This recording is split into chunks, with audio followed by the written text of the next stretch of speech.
In today's video, I'm going to teach you how to add grid lines to Google Slides. Whether you're a seasoned presenter or someone just getting started, grid lines can make a world of difference in keeping your content aligned and visually appealing. Let's dive into the process to guide you through every step. First, you'll want to head over to Google Slides, which you can easily do by visiting the site via your preferred web browser. If you haven't already, make sure you sign into your Google account. This step is essential as it gives you access to your presentations and ensures that all your work is saved and easily accessible from any device. Once you're signed in, you'll find yourself on the Google Slides homepage.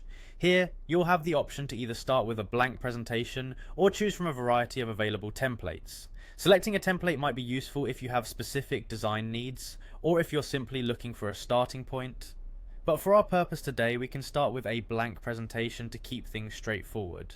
Now that you have your presentation open, it's time to add those grid lines. Begin by navigating to the top of the page and clicking on the View menu. This drop-down includes multiple tools to help you in editing and perfecting your slides.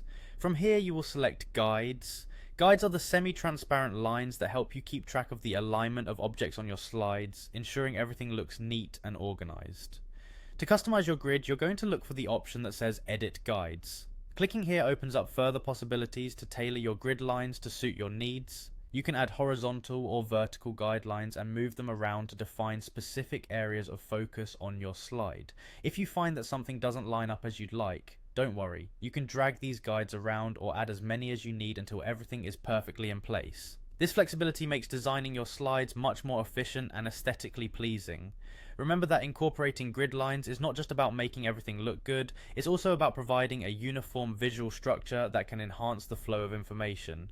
As you become more comfortable using this feature, you'll likely find new ways to optimize your slide designs. Thanks for tuning in, and happy presenting.